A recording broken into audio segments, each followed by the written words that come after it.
안녕하세요. 저는 딸 하나 두고 있는 60대 여성입니다. 세상살이 아무리 험난해도 여전히 살만한 세상이라는 걸 느꼈던 경험을 자랑하기 위해 글을 써봅니다. 세상에는 좋은 사람들이 많다는 걸 알고는 있지만 딱히 실감할 수 있는 경험은 없었죠. 하지만 그날로 인해 저는 세상 보는 눈이 달라졌다고도 할 수 있어요. 지금부터 들려드릴 제 소중한 이야기를 관심 있게 들어주시면 감사하겠습니다. 딸을 가진 후에 남편과 결혼을 한 저는 부모님 돌아가시고 온전히 남편에게만 의지하며 수년을 살아왔습니다. 시부모님도 없어서 저랑 남편은 아기랑 같이 똘똘 뭉쳐서 더 잘 살았어요. 부모님이 준 재산 조금과 남편이 시부모님께 상속받은 재산 조금을 합쳐 우리는 펜션 사업을 시작했죠. 여자아이인데도 유독 공룡을 좋아했던 딸아이를 위해서 고성에 자리를 잡고 펜션을 운영했습니다. 비수기에는 손님이 좀 없지만 그래도 성수기에 왕창 돈을 벌 수 있어서 딸 키우는 데는 전혀 문제가 없었어요. 아마 서울에서 생활했다면 정말 손가락 빨면서 지냈겠죠. 그나마 시골 동네라서 돈이 덜 들었던 것 같아요. 또 고성이 지내다 보면 재밌거든요. 저랑 남편도 펜션을 하면서 고성 구경 많이 하고 널리고 널린 공룡 흔적들을 다 둘러보면서 자주 나들이를 다녔습니다. 딸이 무척 좋아했고 그 덕분에 더 건강하게 컸던 것 같아요. 그리고 저희는 성수기 땐 휴가를 못 내니까 비수기 시작되면 타 지역에 가서 제대로 여행을 하고 왔거든요. 그래서 그날에도 서울의 공룡 박물관을 가기 위해 계획을 했고 즐거운 마음으로 채비한 채 남편 차에 올라탔었습니다. 오랜만에 가보는 서울 구경에 딸뿐만 아니라 저까지 들떠 있었어요. 게다가 그날은 날씨도 엄청 좋았거든요. 왠지 기분 좋은 하루가 될 것 같아서 설레어 있었는데 당황스럽게도 그날 남편에게 생각지도 못한 일이 발생하게 되었어요. 이상하다. 왜 이렇게 가슴이 답답하고 안 좋지? 아침에 먹은 게 체했나? 어제부터 메스꺼리는 것 같더니 오늘 영 이상하네. 왜? 오늘 아침 겨우 수프 먹은 게 다잖아. 많이 안 좋아? 애 때문에 혹시 몰라서 손 따는 거 가져왔는데 좀 따줄까? 좀 해줘봐. 먹은 것도 없는데 왜 이러는지 모르겠다. 아침부터 낌새가 이상하긴 했는데 차 타니까 더 욱신거리네. 남편이 운전을 하면서 중간중간 계속 가슴을 쿵쿵 때렸습니다. 체한 것 같다고 하길래 제가 고속도로 달리는 동안엔 한쪽 손을 주물러줬고 엄지손가락만 따줬어요. 가슴을 쿵쿵 때릴 정도로 남편이 불편함을 호소하는 건 처음 봤기에 저도 남편 상태가 굉장히 걱정되던 차였어요. 손을 따고도 소화되는 지압을 계속해줬는데 아무래도 남편은 안 되겠나 보더라고요. 단단히 체했다고 느낀 건지 그냥 중간에 휴게소를 들러서 소화제라도 사 먹어야겠다고 했습니다. 남편 안색이 많이 불편한 것 같아서 저도 그러는 게 좋을 것 같았어요. 몸이 안 좋은데 멀미까지 겹친 것일 수도 있으니 딸아이랑 같이 바람 쐴 겸 쉬는 게 좋겠다고 생각했습니다. 다행히도 휴게소는 그리 멀지 않아서 금방 차를 세울 수 있었어요. 남편은 내리자마자 휴게소 매점으로 향했고 저는 딸이 화장실 가고 싶다고 해서 남편한테 먼저 차에 가 있으라고 한 뒤 화장실을 다녀왔습니다. 그렇게 화장실을 갔다 올 때까지만 해도 제 앞에 닥칠 운명을 까맣게 모르고 있었어요. 남편이 당연히 차에 있을 거라고 생각해서 차 방향으로 가려는데 사람들이 매점 주위로 막 모여 있는 겁니다. 무슨 큰일이 일어났나 싶어서 딸 손을 잡고 걸어가면서 엿봤는데 그 순간 제 눈에 가장 먼저 들어온 건 남편 신발이었어요. 그 다음 보였던 게 의식을 잃고 누워있는 남편 얼굴이었습니다. 깜짝 놀란 저는 여보 하고 소리치면서 딸을 놓고 인파를 비집고 들어갔어요. 웬 모르는 남성분이 제 남편 심폐소생을 해주고 있는 상황이었습니다. 저는 예고 없이 쏟아지는 눈물을 흘리면서 어쩔 줄 몰라 손을 벌벌 떨었어요. 심장이 미친 듯이 쿵쾅거려 숨도 제대로 못 쉬겠더군요. 갑자기 숨을 못 쉬겠다더니 쓰러져 버렸어. 119 불렀으니까 너무 걱정하지 마라. 이 양반 마누라 되는 분이셔? 어떡해요. 우리 남편 어떡해요?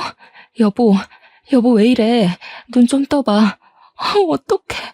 저는 심폐소생을 받고 있는 남편을 지켜보는 것 말고는 할 수 있는 게 없었습니다. 그 상황이 너무 무섭고 절망스러웠어요. 그런 제 마음을 잘 아시는 건지 할머니께서 침착하게 저를 진정시켜 주었습니다. 그때 119가 도착하고 구급대원들이 서둘러 남편을 데리고 갈 때 저는 그제야 딸을 챙기고 올라탔어요. 딸도 아빠가 잘못되는 줄 알고 서럽게 울고 있었더라고요. 저도 너무 놀랐던지라 딸을 살피지 못했습니다. 그렇게 휴게소를 떠나고 병원을 가서 검사 확인을 했더니 의사 선생님께서 하는 말이 남편 심장 전선 하나에 문제가 생기긴 했는데 심폐소생이 잘 되어서 괜찮다고 하는 겁니다. 크게 걱정할 필요가 없다고 했어요. 너무 정신이 없어서 순간 망각했는데 심폐소생했던 그분이 땀을 뻘뻘 흘리고 있었던 게 기억이 났어요. 바쁘게 구급차 올라탄다고 감사하단 말을 못 전했다는 것이 그제야 마음에 걸렸습니다. 그 남자분이 누군지 몰랐지만 우리 남편 생명의 은인인 것 맞잖아요. 너무 감사한데 연락처도 몰라서 난처하더라고요. 꼭 감사했다고 말씀드리고 싶은데 그땐 머릿속에 남편밖에 없었기에 어떻게 만나서 감사 인사를 전해야 할지 막막했습니다. 일단은 그보다 급한 것이 또 있었어요. 구급차를 타고 오는 바람에 모르고 있었는데 나중에 남편 신분증 찾는다고 주머니를 뒤졌는데 남편 지갑도 없고 게다가 휴게소에 차를 두고 와버렸더라고요. 저는 지인의 도움을 받아서 일단 남편 차를 먼저 챙기기로 했어요.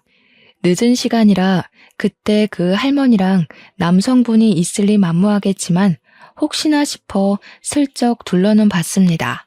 역시나 없길래 매점에 맡겨진 지갑과 차를 끌고 돌아왔어요. 괜찮을 거라는 의사 말대로 남편은 금방 의식을 찾았습니다. 남편이 그날의 기억을 잘 못하길래 제가 생명의 은인 얘기들을 막 해줬어요. 남편도 얼굴 못 본 그분들에게 감사 인사를 전하고 싶어 하더라고요. 그런데 아쉽게도 저는 방법을 찾지 못했습니다. 그래서 남편이랑 둘이서 그 감사함을 마음에 담아두고만 있었어요. 그 후로 딸에게 공룡 박물관 데려가지 못한 미안함이 남아서 그걸 선물로 풀어주느라 은인에 대한 생각은 잠깐 잊고 지냈어요. 그런데 며칠 뒤 남편과 잠자리에 들려고 할 때쯤이었습니다. 모르는 번호로 남편한테 전화가 왔는데 그때 저도 옆에 있어서 들을 수 있었는데요. 나예요. 그때 휴게소에서 쓰러진 애기 아빠 전화 맞지? 어디 몸은 좀 괜찮은가 싶어서 전화해봤는데. 예. 혹시 그때 휴게소에서 아내 곁에 계셔주셨다는 할머님 맞으시죠? 아유, 덕분에 살았다고 연락 꼭 드리고 싶었는데 이렇게 연락이 닿을 줄은 상상도 못했네요. 그렇지. 내가 자네 지갑에서 명함 좀 뺐네. 통 걱정이 돼서 말이지. 나도 이 나이까지 먹으면서 젊은 총각이 길거리에 픽 쓰러지는 경우는 처음 봐서 얼마나 놀랐는데 목소리 괜찮은 거 들으니까 마음이 놓이네. 정말 덕분에 살았어요. 그때 저희 식구들 다 정신이 없어서 감사 인사도 못 드렸습니다. 정말 죄송해요. 감사해요.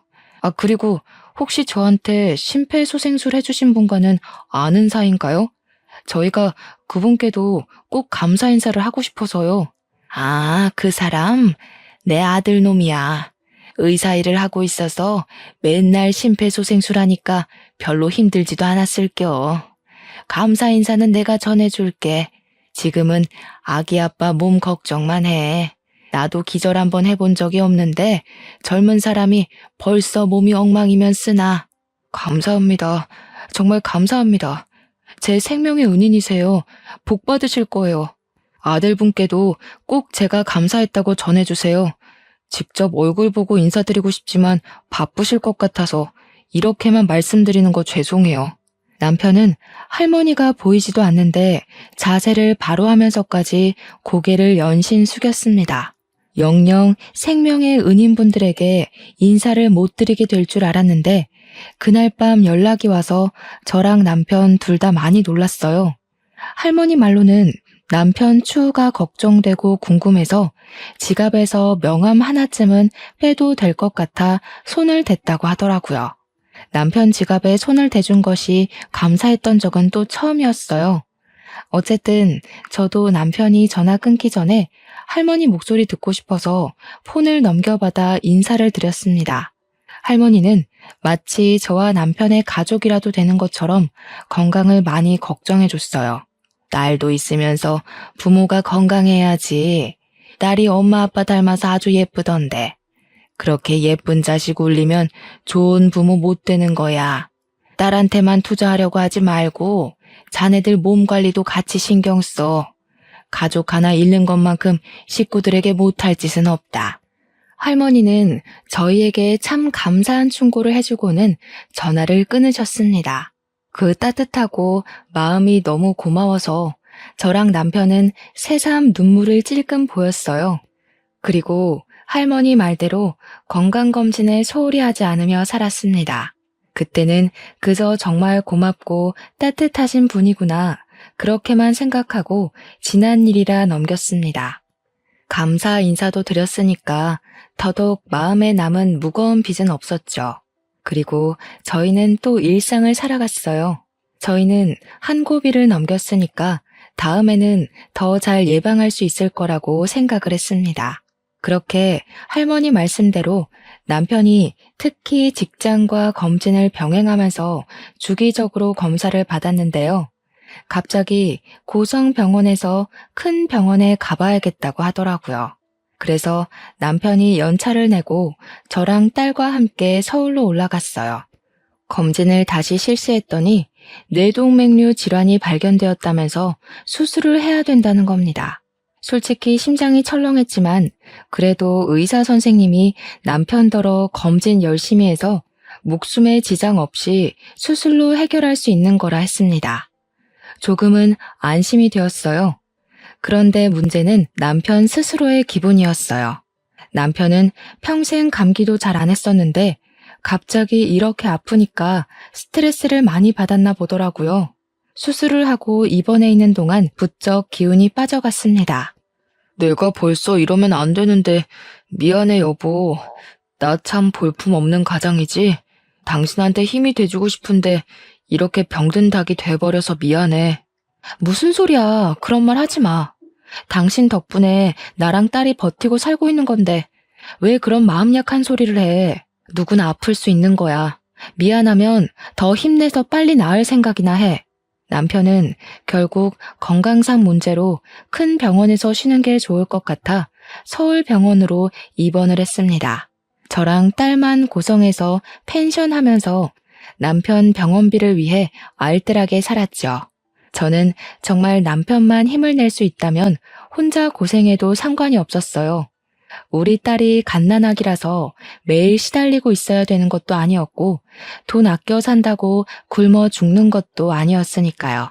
다만 한 가지 힘든 점이 있다면 시기가 하필 성수기가 아니라는 것이었습니다. 장사가 돈이 안 되니까 남편 병원비 마련하는 것이 좀 빠듯했어요. 그래도 남편한테는 티를 안 냈습니다. 남편이랑 매일 연락하면서 기운을 주고 싶었어요. 그런데 아무래도 남편이 아픈 데다가 혼자 있다 보니까 심리적으로 많이 우울한가 보더라고요.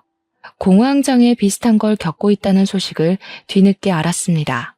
큰 병원이라서 정신과까지 동원이 되어 남편이 약을 먹고 있다고 하네요. 병원비 많이 들어도 괜찮으니까 필요한 치료 있으면 뭐든 다 하겠다고 해. 우리 딸 생각하면서 건강만 회복해줘. 할머니께서 그랬잖아. 애한테 부모가 없으면 그것만큼 큰 나쁜 부모는 없다고. 무슨 말인지 알지? 그렇지. 가장으로서 참 면목이 없다. 내가 어떻게든 우리 가족 책임질게. 당신이 조금만 애써서 우리 딸 좀 잘 봐주고 있어. 당연하지. 당신이야말로 우리 걱정하지 말고 기운내. 돈 걱정은 진짜 안 해도 되니까 마음 놓고. 당신이 지금 가장으로서 노력해줘야 되는 건 힘내서 치료하는 것뿐이야. 남편은 저랑 전화를 할 때만 기운 있는 목소리를 내었습니다. 그런데 저만이 남편의 기분을 눈치챌 수 있었어요. 남편은 갈수록 더 울적해지고 있었습니다. 그게 걱정되어서 결국 저는 하루 날을 잡고 오랜만에 남편에게 가보기로 했어요. 그렇게 딸이랑 같이 서울로 올라갔다가 뜻밖의 소식을 접하게 되었습니다. 병원에서 말하길 남편이 이미 한 달 전에 퇴원을 했다는 겁니다. 분명 남편과 일주일 전에 통화를 했거든요. 남편 깜짝 놀래주려고 몰래 와서 연락도 안 했었는데 그제야 저는 남편에게 미친 듯이 전화를 했어요. 그런데 연락이 닿질 않더군요. 그건 아주 잠깐의 문제가 아니었습니다. 남편은 그대로 밑도 끝도 없이 잠적을 해버렸어요. 저희는 서울에 집이 없으니까 남편을 찾기 위해 서울에 계속 머물고 있을 수도 없는 상황이었습니다. 결국 저는 경찰에 실종 신고만 해놓고 고성에 내려가 딸이랑 연락을 기다릴 수밖에 없었어요.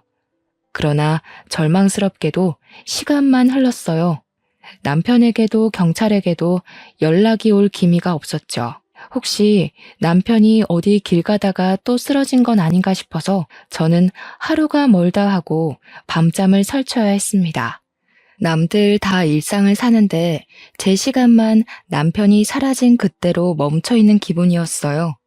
경찰에 독촉도 해봤지만 성과는 여전했습니다. 그렇게 세월이 흘러 제 딸이 어느덧 결혼할 나이가 되어버렸어요. 그때까지도 남편은 저희 곁에 무소식만 남겨주고 있었죠. 저는 결코 남편을 포기하지 못했는데 딸은 이미 마음속으로 자기 아빠를 저 세상으로 배웅한 듯 했습니다. 그걸 차마 제게는 말 못하고 있는 것 같았어요. 딸의 속상한 마음을 알지만 저는 그 마음을 모른 채 하고 싶었습니다. 인정하는 순간 저는 영영 남편과 만나지 못할 테니까요. 그런데 하늘은 도통 저의 이런 간절한 마음이 보이질 않는 건지 계속 남편을 놓으라고 아우성치는 것 같았어요. 어느 날 딸이 제게 와서 생각지도 못한 소식을 전하더라고요.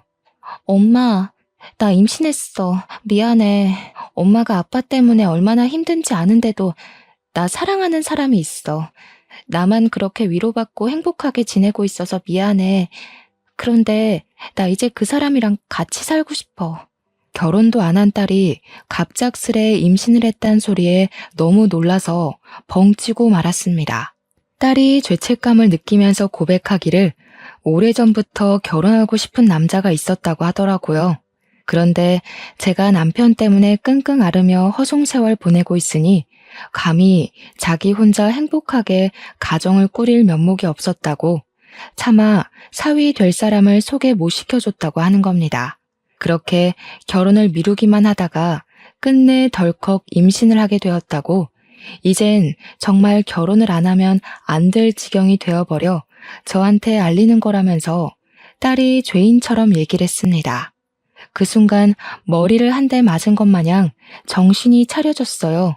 남편의 부재로 인해 세상에서 저만 불행하고 가장 힘들다고 생각했고 딸만큼은 아빠의 부재를 못 느끼도록 최선을 다하고 있었다 생각했는데 정작 저는 딸의 인생을 외롭게 만들고 있었던 겁니다. 혼인신고 먼저 하기로 했어. 결혼식은 급한 거 아니니까 그 사람도 기다려준대. 엄마 괜찮아지면 그때 결혼식 하려고. 아니다. 우리 딸 좋을 대로 해야지. 엄마가 너무 엄마 생각만 했네. 미안하구나. 우리 딸이 벌써 이렇게 커서 시집 갈 때가 된 줄도 모르고. 그래서 남자 쪽은 뭐 하는 집안이야? 믿을 만한 사람인 거야? 응, 병원하신대. 엄마만 괜찮다고 하면 그 사람 소개해 줄 수도 있어. 이번 주에 집에 데려올까? 잠깐만. 뭐 병원? 그럼 잘 사는 사람들일 거 아니야. 그런 집에서 우리 집안이랑 사돈을 맺겠다 했다고? 우리 뭐 하는 집인지 말해줬어? 당연하지. 내가 아버님, 어머님 다 만나봤었는데 정말 좋으신 분이야. 형편 때문에 사람 판단하는 그런 분들 절대 아니셔. 봉사도 많이 하시고 이미 우리 아빠가 수십 년째 나타나지 않는다는 것도 알고 계셔. 다 이해해 주신다고. 아유, 안 된다. 그런 사람들이 봉사를 해봤자지. 다 인터넷에 올라오고 병원 이미지 좋게 만들려고 그런 거라고. 그 사람들이 뭐가 아쉬워서 펜션하는 집안이랑 사돈을 맺으려고 하겠어? 딸, 이 결혼 다시 생각해보면 안 될까? 그래도 엄마는 수준이 맞는 집안이랑 했으면 좋겠는데. 그런 사람들 아니라니까.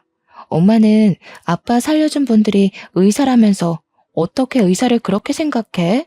그리고 어머님, 아버님은 힘든 사람들 병원비 안 받고 진료도 봐주고 수술도 해준대.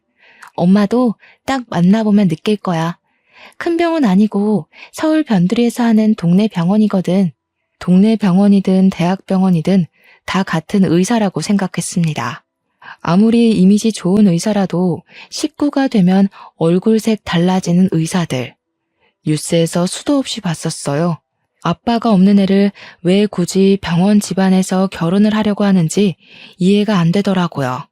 저는 혹시나 딸이 결혼하고 나서 시댁에 잡혀 살까봐 그게 가장 큰 걱정이 되었습니다. 이제 저한테 가족은 딸밖에 없다고 해도 무방한데 그 유일한 딸까지 내가 지키지 못하는 꼴이 될까봐도 걱정을 했어요. 하지만 어쩌겠어요. 딸은 이미 임신을 해버렸고 저를 위해서 몇 년을 참고 기다렸다는데요.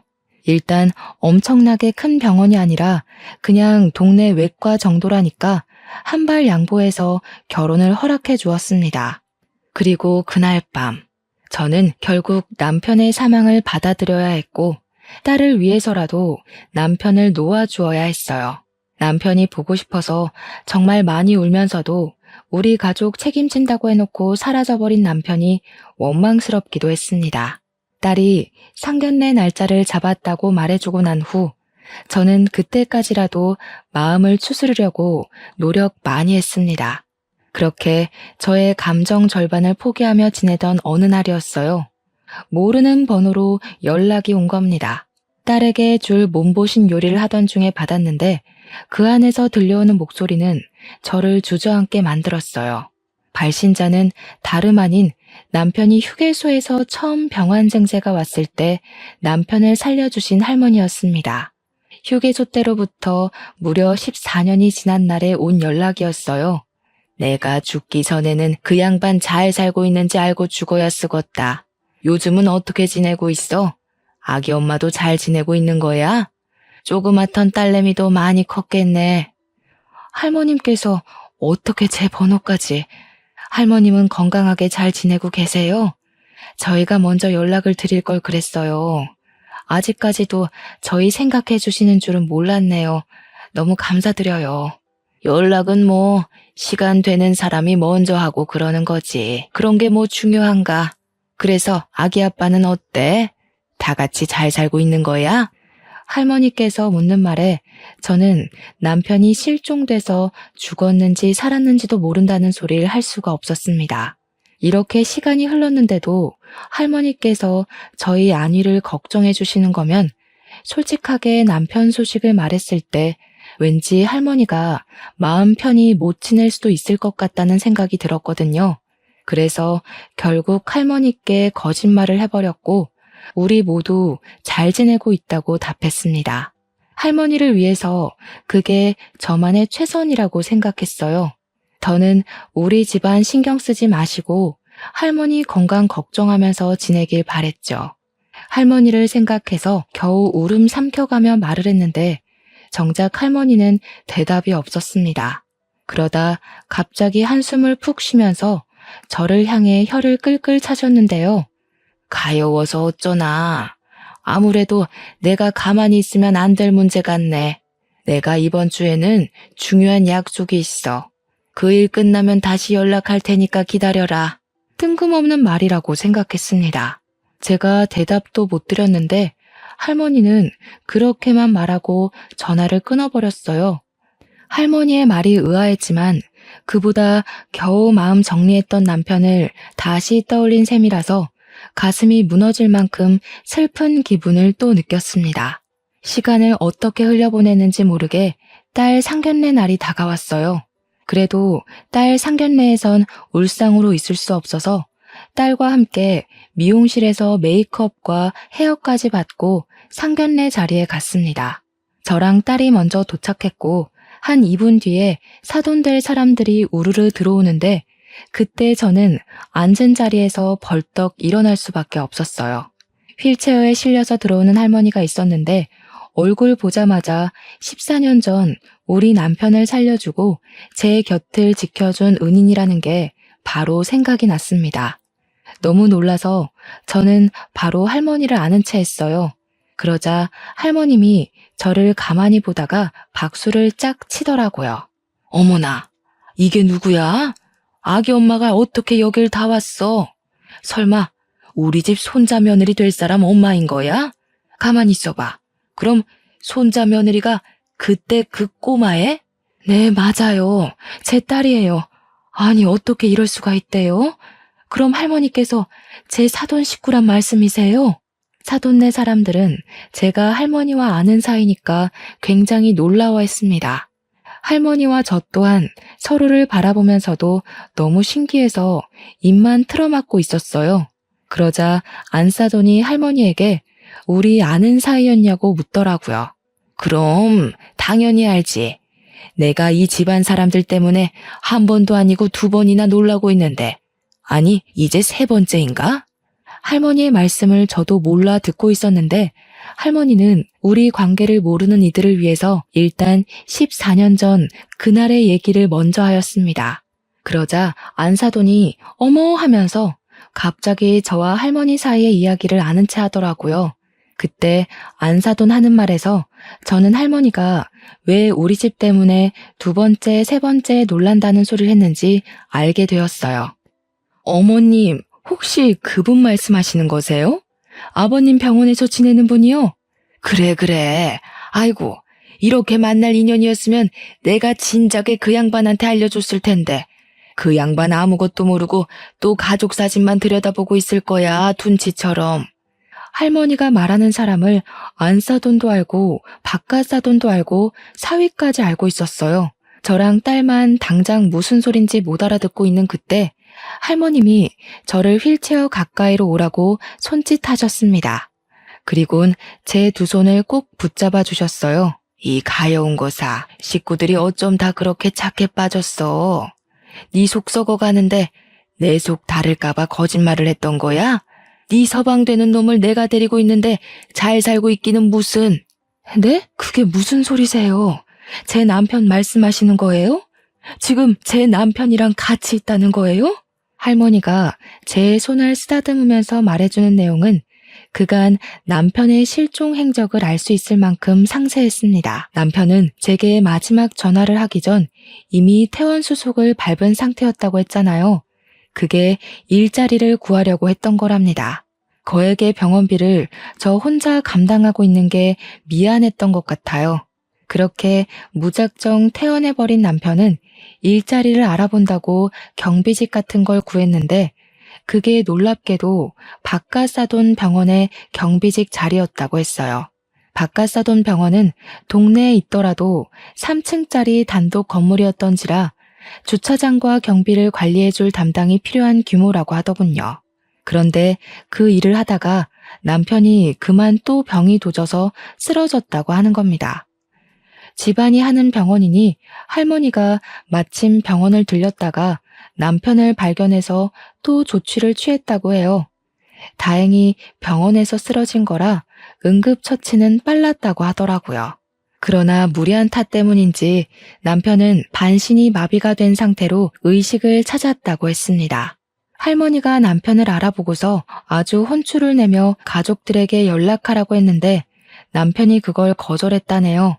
그렇잖아도 병원비 많이 드는 이 몸뚱어리를 이 꼴까지 만들었는데 그런 모습을 절대 가족들에게 보일 수 없다고 했답니다.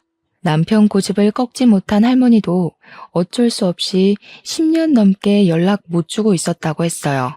그래도 할머니는 중간중간 그게 가족한테는 도리가 아니라고 잔소리를 했으나 남편이 울면서 부탁하는 바람에 매번 제게 따로 연락을 하는 걸 포기했다고도 했습니다.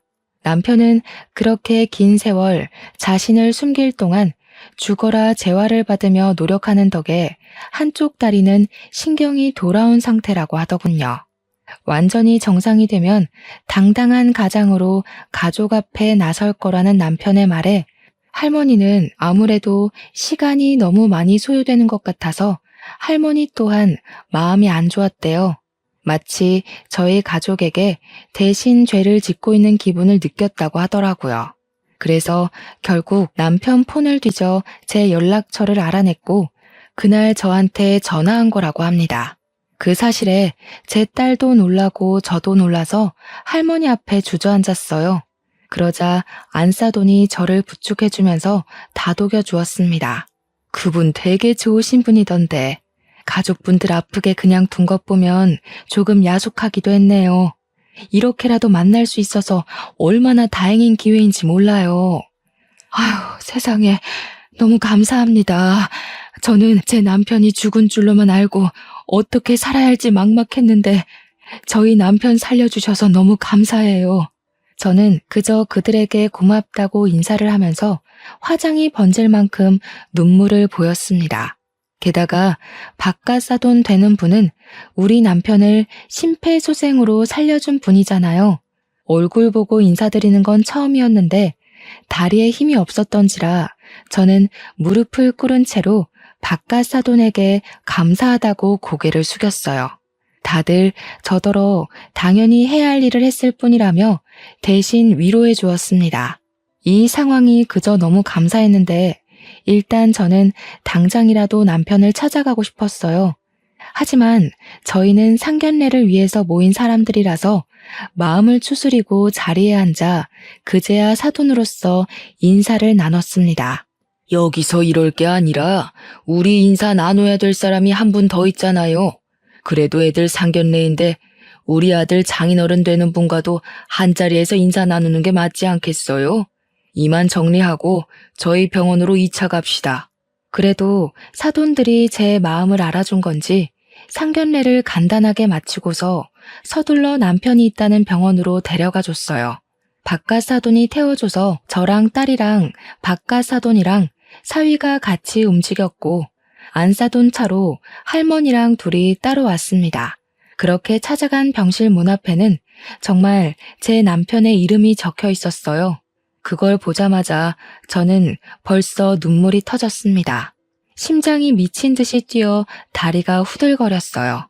딸과 사위의 부축을 받으면서 그렇게 병실로 들어갔는데 남편이 창가에 화분을 정리하며 목발을 짚고 있더라고요. 보자마자 여보 하고 불렀습니다. 남편이 저를 돌아보는데 14년 만에 보는 남편의 모습에 허둥대면서 뛰어갔어요. 그리곤 남편을 붙잡고 여기저기 살펴보면서 오열을 했습니다.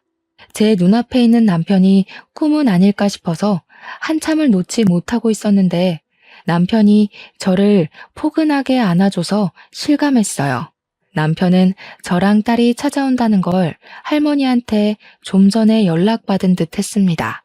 너무 오래 기다리게 했지. 미안해. 내 욕심 때문에 자꾸 시간만 미루다 보니까 당신이랑 딸만 아프게 만들었다.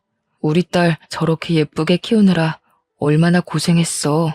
남편은 애써 웃으면서 저랑 딸한테 사과를 했어요. 그러면서 뒤이어 덧붙이는 말이 가족을 이렇게 직접 보니까 힘이 나고 좋은데 그놈의 책임감 때문에 차마 저랑 딸 앞에 못 나타났던 것이 이제야 후회스럽다고 하더라고요. 다시 돌아보니까 그건 책임감이 아니라 도망이었을 뿐이었다는 걸 깨달았다네요. 남편의 사과 따위 저는 다 필요 없었습니다. 그저 남편이 살아있는 것만으로도 너무 감사했어요. 딸도 뒤늦게 아빠한테 다가와서 아빠랑 포옹을 하며 보고 싶었다고 엉엉 울었습니다. 우리 딸이 아빠 없는 동안 엄청 예쁜 아가씨가 됐네. 어쩜 그렇게 똑 부러지는 사위를 골랐대? 아빠는 두말할 것 없이 우리 사위로 합격이야. 아마 딸보다 내가 더 사위를 잘 알지 않을까 싶은데? 사위는 남편을 바라보면서 어안이 벙벙해선 아저씨가 제 여자친구 아빠인지 꿈에도 몰랐다고 놀라 있었어요. 듣자 하니 딸이 아빠 얘기 나오면 속상해서 사위한테는 그냥 아빠가 오래전에 집 나가서 돌아가신 것 같다고만 했다더라고요. 그래서 사위도 그런 줄로만 알았다네요. 그리고 평소 남편 병실에 종종 찾아오면서 고민 상담을 많이 나눴던 것 같습니다. 제 딸에게 잘 보이고 싶었던 사위는 딸 가진 남편에게 이런저런 조언을 많이 구했다 하더라고요. 사위가 그간 남편의 말동무가 되어준 것 같아 고마웠는데 이것이 사위뿐만이 아니라는 게 좀 놀라웠습니다. 할머니도 남편이 우울증 안 걸리게 케어해준다고 마실 나오는 겸 남편에게 엄마 노릇을 해주었고 사부인도 가끔씩 남편이 먹고 싶다는 도시락을 싸주고 그랬다 하네요. 바깥사도는 우리 남편을 1순위 환자로 꼼꼼하게 살펴줬고 병원장인 할머니 남편은 아빠한테 병원비를 받지 않았다고 합니다. 대체 얼마나 많은 은혜를 받은 건지 가늠을 할 수가 없었어요. 그저 사돈 식구들에게 너무 감사해서 몸둘 바를 몰랐습니다.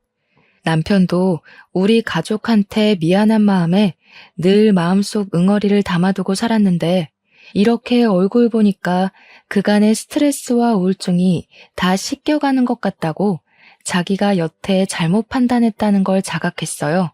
그때 할머니한테 또 잔소리 들으면서 엉덩이를 한 대 맞았네요. 남편도 생명의 은인들이 졸지에 사돈까지 돼버린 일에 신기해하긴 했어요. 그리곤 너무 큰 빚을 졌다면서 우리 딸 잘 부탁드린다고 고개를 숙였습니다. 저 또한 감사해서 사돈 어른들과 일일이 악수를 하며 인사를 했고 할머니 앞에선 무릎을 꿇고서 할머니 손을 잡고 눈물을 터뜨렸어요. 우리 가족 할머님 아니었으면 다 무너졌을 거예요. 정말 감사합니다. 할머니께서 저희 가족 다 살려주셨어요. 죽을 때까지 할머니는 잊지 않고 기억할게요. 그래, 이제 사돈 됐으니까 나한테 많이 갚아주면 되겠다. 설마 기억만 해주고 두 손 놓고 있는 건 아니지? 이 늙은 애미랑 놀아주러 자주 와야 돼. 저는 울음 때문에 대답을 할 수 없어서 고개만 연신 끄덕였습니다. 그때 남편은 목발을 짚고 와서 바깥사돈 손을 꼭 잡으며 말하더라고요.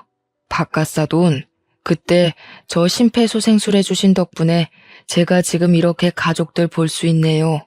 정말 제 생명의 은인이십니다. 사돈 식구들 다 제 은인이에요. 다시 한번 감사해요. 전 그냥 의사로서 해야 할 도리를 한 건데요, 뭘. 오히려 저희가 고맙죠. 하나밖에 없는 귀한 딸 보내주시는 건데. 모든 게 제자리를 찾았고 제 시간도 남들처럼 똑같이 흘러가게 되자 저희 딸은 상견례 끝나고 바로 결혼식을 준비할 수 있었습니다. 남편은 딸과 함께 행진하기 위해서 그때까지 열심히 재활을 했어요. 사돈네 집안은 동네에 있는 작은 외과도 있었지만 알고 보니 서울에도 아주 크게 병원 하나가 더 있더라고요. 바깥사돈이 주로 남편 입원해 있는 동네 병원에 장을 맡고 있고 할머니 남편 되시는 분이 서울 큰 병원에 장으로 있다고 했습니다. 우리 남편한테 돈 받지 말라고 하신 분이 생각보다 더 대단한 분이라서 얼마나 깜짝 놀랐는지 몰라요. 그분들은 무료 진료라고 우리 남편을 소홀히 봐주시는 것도 아니었어요. 의료기술 총동원해서 우리 남편의 재활에 전액을 다 지원해주고 있다고 들었습니다. 남편은 마음 좋은 사람들이 이렇게까지 도와주니까 더 열심히 해보겠다며 땀 뻘뻘 흘리며 재활을 했어요.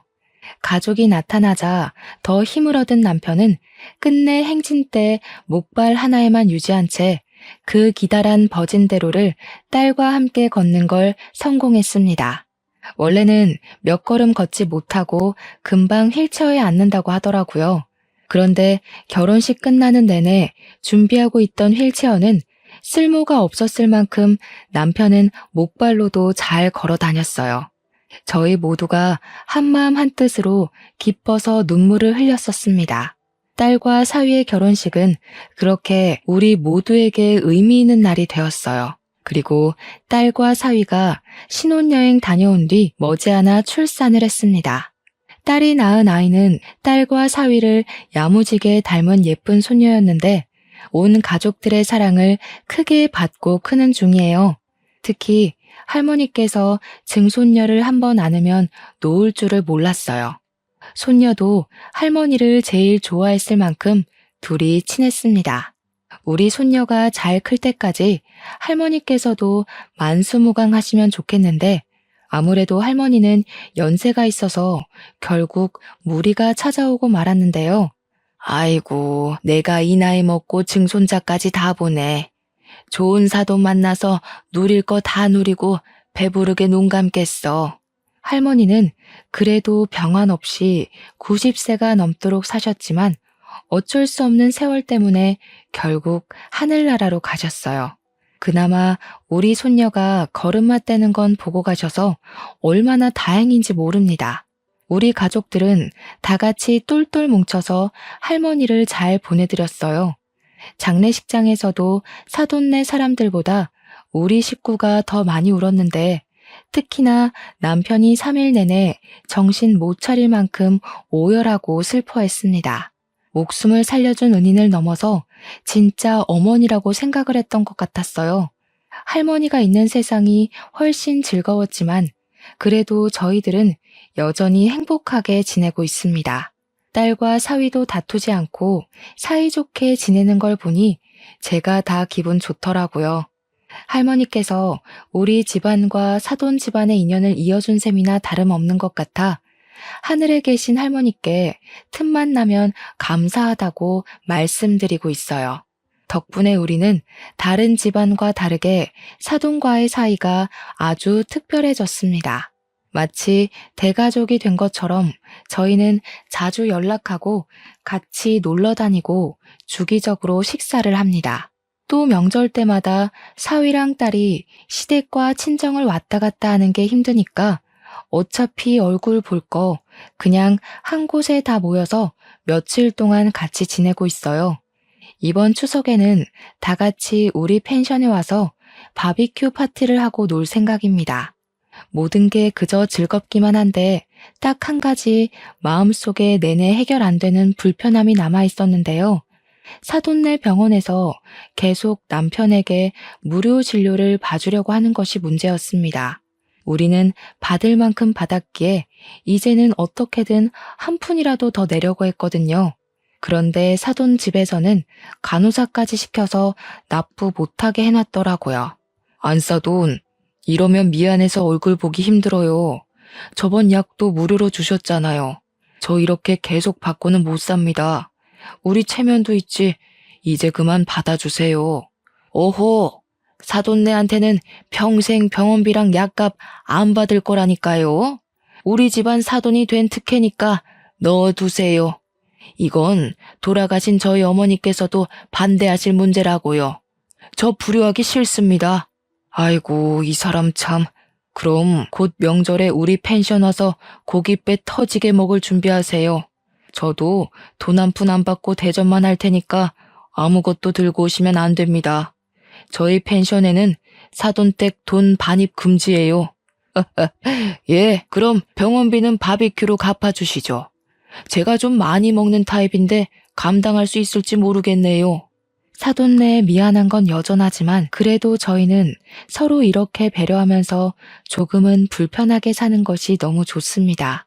남편은 사돈네 덕분에 정말 날이 갈수록 몸이 좋아지고 있어요. 입원할 필요는 없어졌고 약 먹으면서 꾸준히 운동을 하면 앞으로는 목발 없이 걷는 것도 가능할 거라고 합니다. 지금 이렇게 사연을 쓰면서 생각해봐도 저희 집안 얘기가 보통 사연은 아닌 것 같아요. 청취자분들도 그렇게 들어주셨는지 모르겠네요. 저는 사돈댁을 보면서 많이 팍팍해진 세상이 그래도 살만하구나. 나도 마음 따뜻한 사람이 되도록 노력해야지 싶은 자세로 지내고 있어요. 이렇게 너무 좋은 인연을 만나게 해준 제 인생에게 가장 고맙네요. 앞으로 저희 식구는 생명의 은인인 사돈네의 은혜를 갚으면서 살 예정입니다. 제 이야기는 여기까지예요. 따뜻한 제 사연 관심 갖고 들어주셔서 정말 감사합니다.